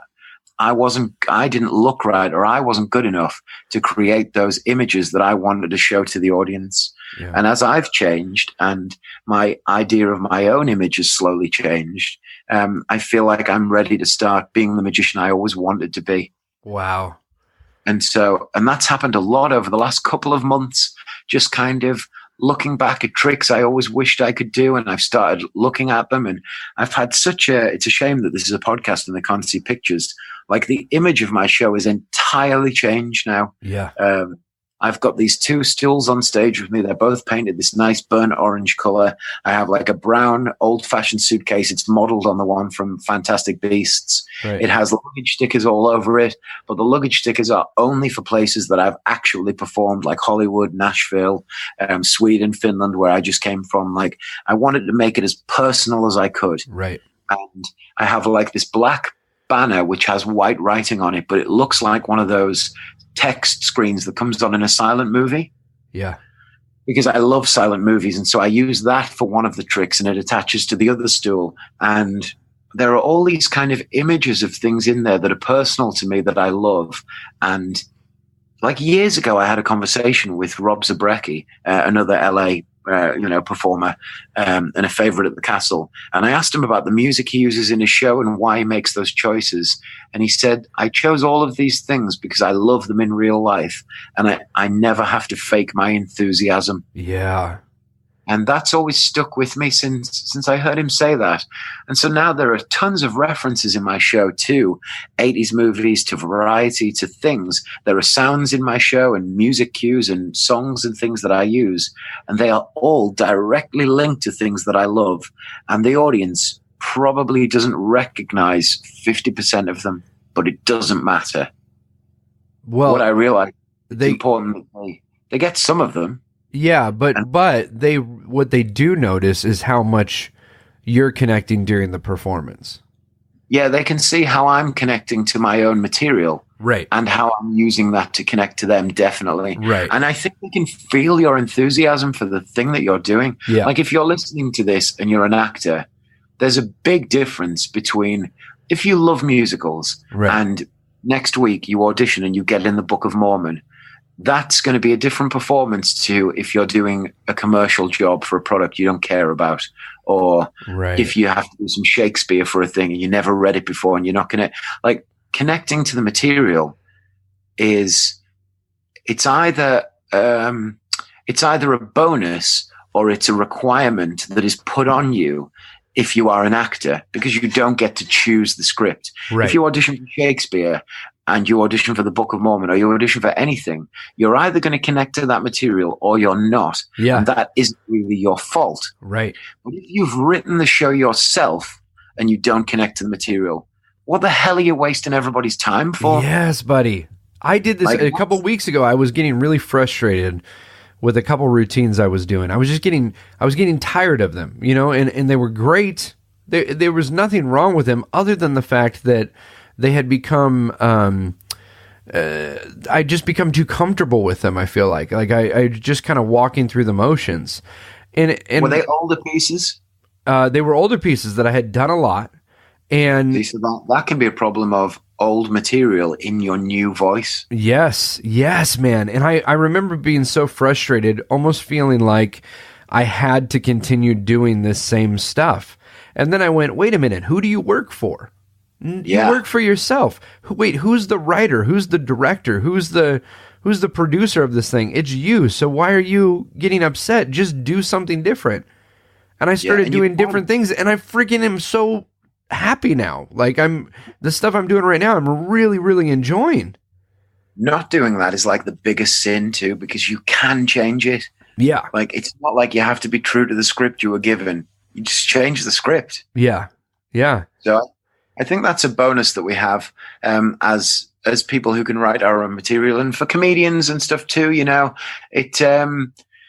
You got to connect to your own stuff. If you've got things in your show that you really don't like or that you wouldn't choose now, we all have those old favorites that we've had for years. But if it's not something that you would choose again now, maybe you should get rid of it. Yeah. Yeah. Yeah. My wife has this this pinboard thing. She collects brooches, and she has this pinboard on the wall that she puts the brooches in. And underneath them, it has the slogan. It says, "If I had to choose again, I'd still choose you." And it's the first thing I see when I wake up, because it's kind of on the wall opposite the bottom of the bed. And I wake up and I see that. That's significant, isn't it? It's like anything in life. One of the things that is great about a relationship with your partner, if you really are happy, is that you know that you choose them again. Yeah. But we have material in our performances that we wouldn't choose again. Right. And that's what needs to go, because that's going to be unhealthy. And that lack of enthusiasm for that piece will leak out to the pieces on either side of it. Right. Or it will be so obviously in between two things you really love that it'll be a dip for the audience too. Right. Right. Unless you're really good at faking it. And why give yourself that extra acting task to have to fake it? Just get rid of it. Well, musicians, they'll write albums year after year, or every couple of years they'll put out an album. And that album is going to be full of a bunch of really good songs. They probably wrote 100 songs and only put 10 on the album, Yeah. So they've narrowed it down to what they thought were the best. And then on that album, if they're lucky, they're going to have 1, maybe 2 hits that are going to be on the greatest hits album someday. And when they go and tour, if they've been around for years and they've got 5 albums, they're not going to do every song they've ever done or every song they ever recorded or every song they ever wrote. But I feel like magicians fall into this category of working so hard to develop a 45-minute set or an hour set. And then once they get to that amount of time, they're like, well, I've done it, and they just continue to do that same stuff for years. Doesn't have to be that way, though. No, it doesn't. It's a oh man, it's a shame. Yeah. And the audience can tell. The audience can tell when you're just doing the same thing you've done over and over. Versus, they can absolutely tell. Yeah. This is why the other thing is as well, you have to always, like, inspiration is like filling your car with fuel. You got to put new things in. You got to keep that tank full so you have somewhere to go.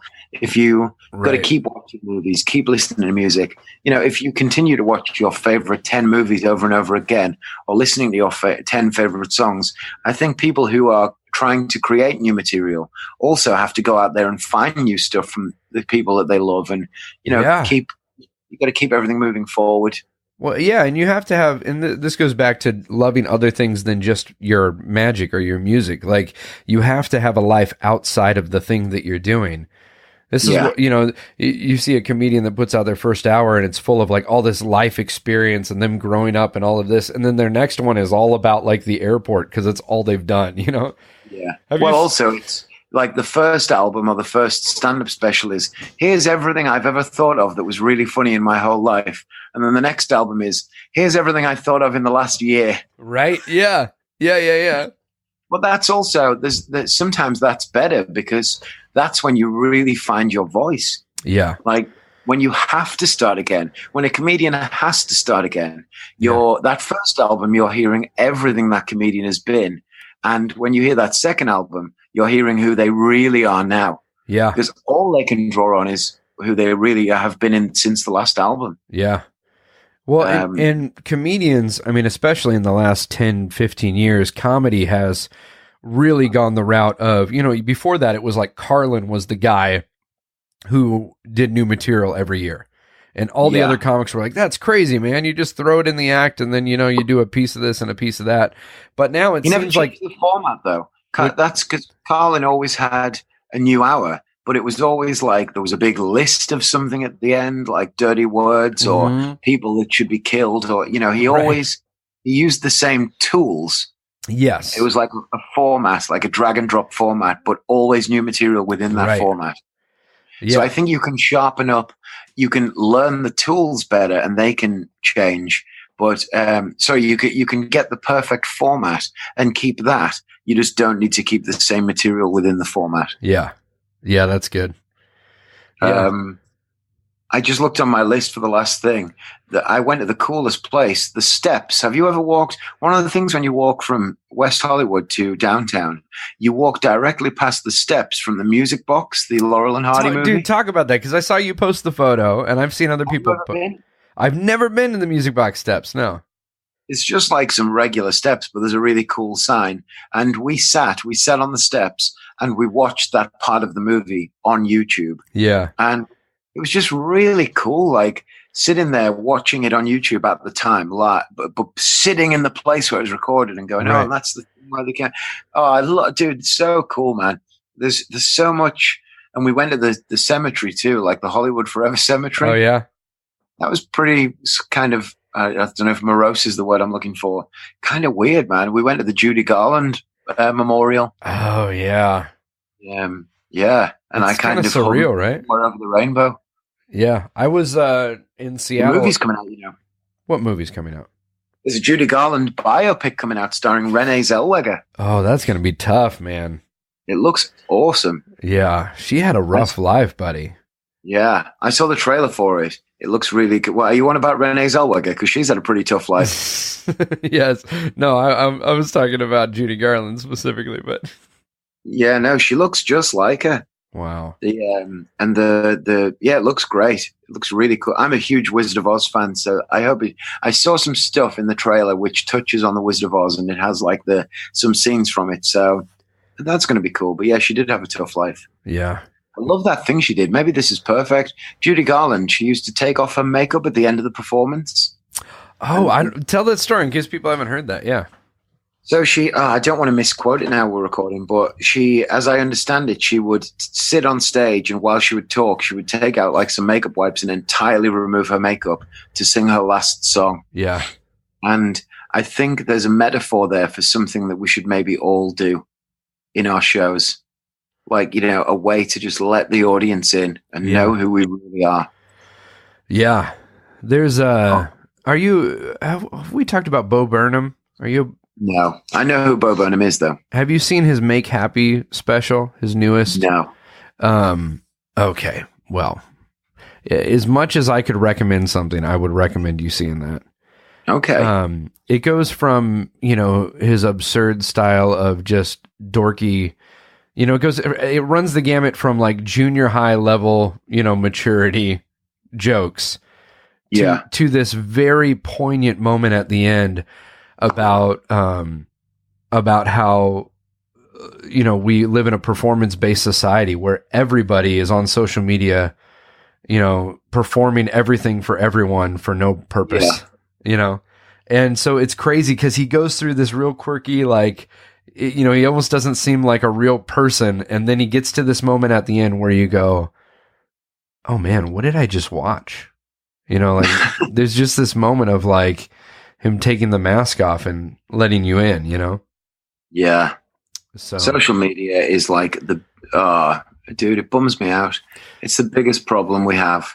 Well, I know we've talked about different ways to handle that. You've had kind of an interesting approach the last little bit about. Yeah. So I went through my social media. I went on Facebook and I deleted every photograph and status I'd ever posted in the 10 years I've been on there. So if you go on my Facebook page, not my Facebook fan, I hate the word fan page. There should be another name for that. But my professional Facebook page, not page, that. Yeah, my personal page. I deleted every status I'd ever written. So if you go and look on there now, the only statuses that are there are from this week. Yeah. And every week I delete everything I wrote in the last week because I don't think it's natural that every single thing you say is written down for people to scrutinize. I think it takes away your ability and right to change your opinion. Right. Like you're allowed to say something today and not think that thing again, even later this afternoon. Right. And that's okay. But Facebook, it takes away our ability to do that because people can always wave it in our face. Like, well, you said this once. Yeah, I did. I don't feel that way anymore. Right. So it's funny, since I deleted all my statuses too, I write a lot more statuses now because I know that they won't be there forever. Yeah, you're more likely to share your opinion when this isn't a permanent documentation of your thoughts. Yeah, a lot of times I would type something out and then I would delete it without ever even posting it. Right. And that was enough just to write it down. Because sometimes writing the thing down can be a good way to crystallize your thoughts and go, yeah, That's what I think. But then Right. you can read it yourself and delete it. But now I post it and, I delete stuff that night, the next day, the end of the week, whatever. Nothing ever lives longer than a week on my page. Right. Yep. And I'm much happier that way. And I don't stare at it all day, checking who's liked my post and all of that stuff, because it's really not healthy, man. Yeah. Like, my wife was having a night out with her friends, and they were all around in the kitchen, and I was making drinks for them and stuff, and they were taking photographs with the drinks and the whole thing. And I said to them, why don't you all leave your phones and go out like you did when you were 15 and nobody has a phone? And they all looked at me like I was crazy. Yeah. Except my wife, who doesn't care about her phone at all. Yeah. Like if she has it with her now and she hasn't left it in the house, I'll be surprised. She really doesn't look at Facebook or Instagram or any of that stuff a lot. But I notice everybody else does. And what I've realized is that the night out is not enough anymore. You don't really enjoy your night out until the next day when you see that it got as many likes as you hoped it would. Wow. Yeah. And if you have a brilliant time out with your friends and you take loads of pictures and the next day nobody liked it, it rewrites your memory and it informs you that you didn't have as good a time as you think you did. Wow. Like, the experience of the night out isn't the thing anymore. It's sharing the thing for everyone who isn't on the night out to see. Right. That's now the new experience. Yeah. So none of us are in the moment. We're all living in this. I don't know if there's a phrase for feeling nostalgia for something at the same time as it's happening, but we're living retrospectively. We're viewing our actions in the moment from the future, Right. in the hope that people will look back on them kindly. Right. Yeah. And that is not normal. It's Yeah. not good for any of us. We need to just start. I think there will be a bit of a social revolution against Facebook and things. It's already starting to happen. Yeah. Ultimately, they are great communication tools. And there are loads of people in my life that I would never speak to if not for that. Yeah. Wouldn't know what they're up to. But this obsessing over everything and taking photographs of everything. And as a performer, I mean, I've had people in the front row taking photographs. I don't mind. I've had people videoing my show. I don't love it, but it's starting to become one of those things that they don't let it happen in Broadway or the West End, but yet we work anywhere else and we just treat it like, oh, you know what? So they're going to film. That's it. Right. I don't really like that. But the one thing that really bugs me is when I've made a joke about it. I've gone down to someone filming and I've said, let me show you how it feels. And I've taken the phone and turned it on them as a joke to film them. Yeah. And it's being broadcast on Facebook Live there and then.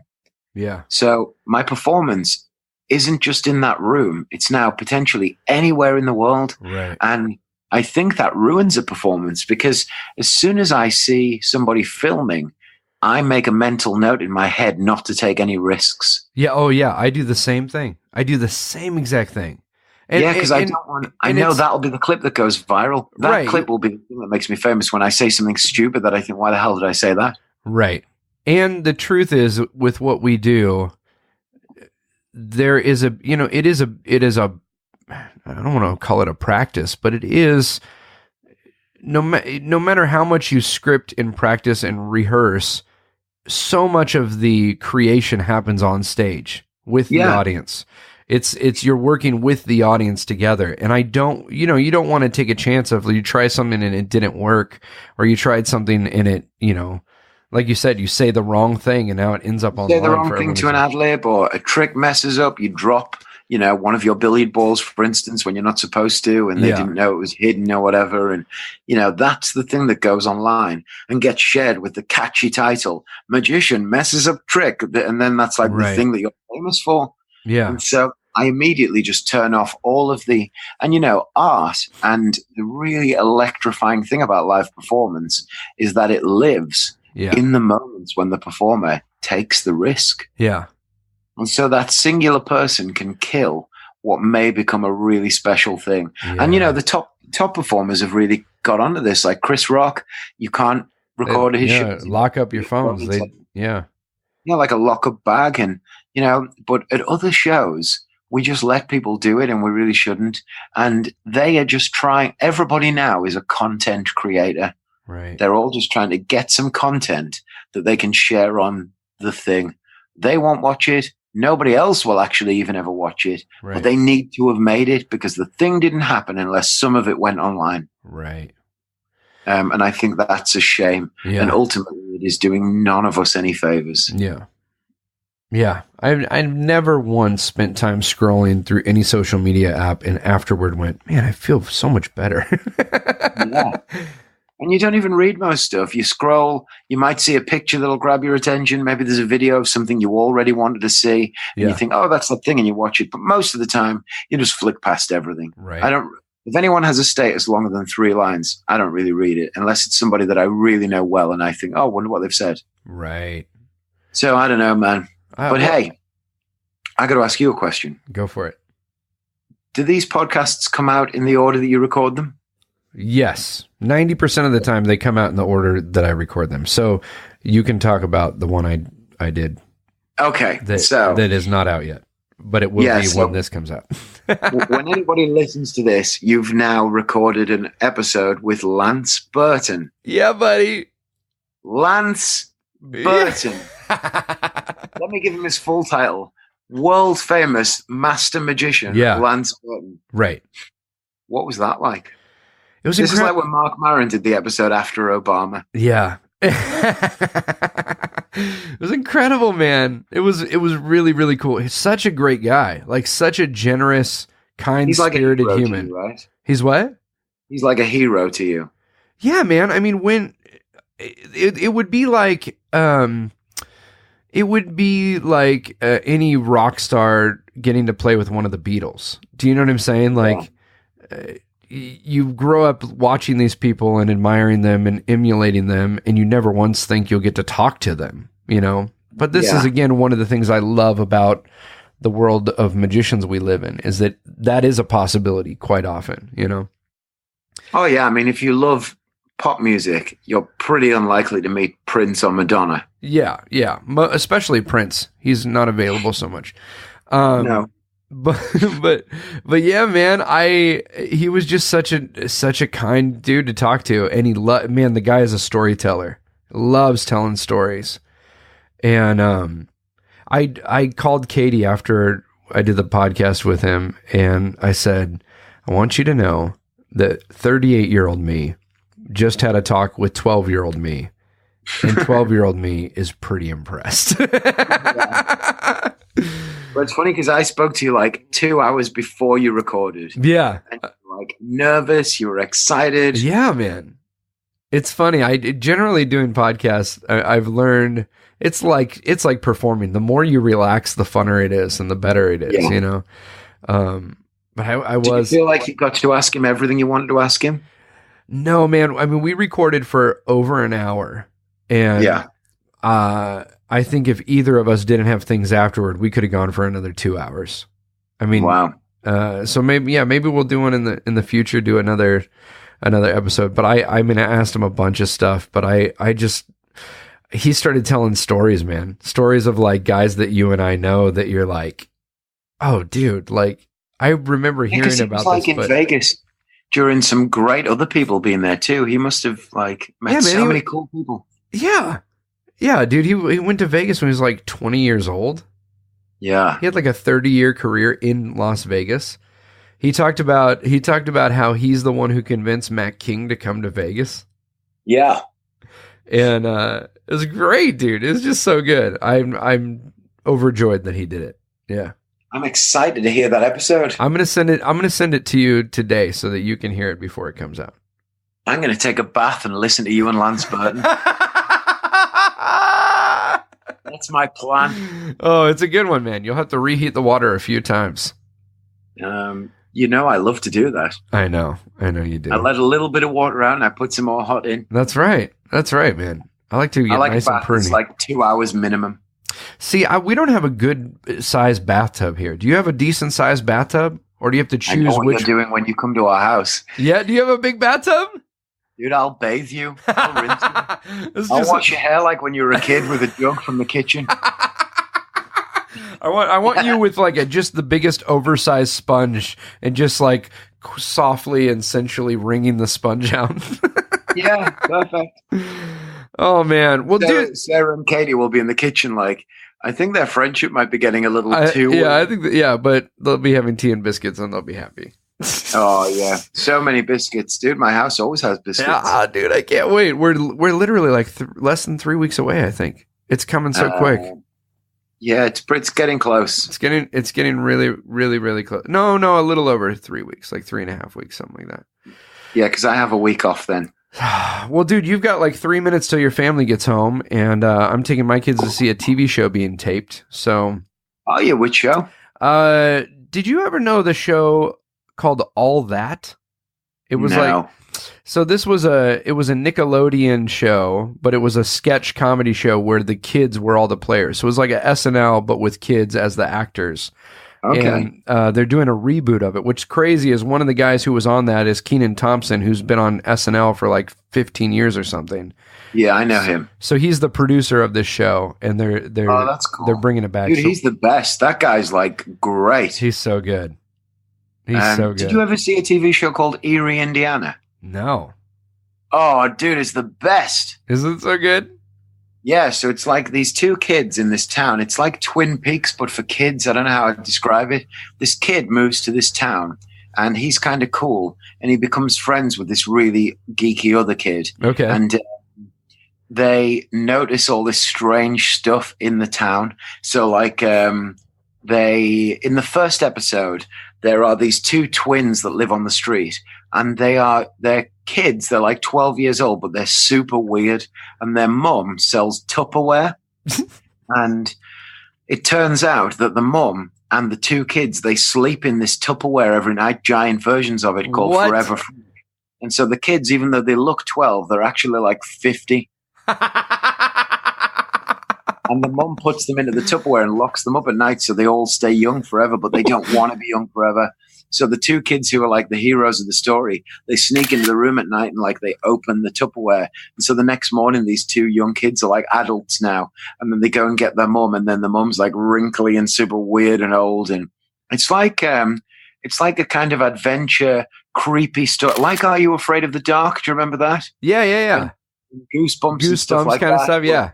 And like it's got a bit of a Goonies-esque thing, and it's super awesome. It only ran to like one season, but it's called Erie, Indiana. Dude, and I'm gonna check it out.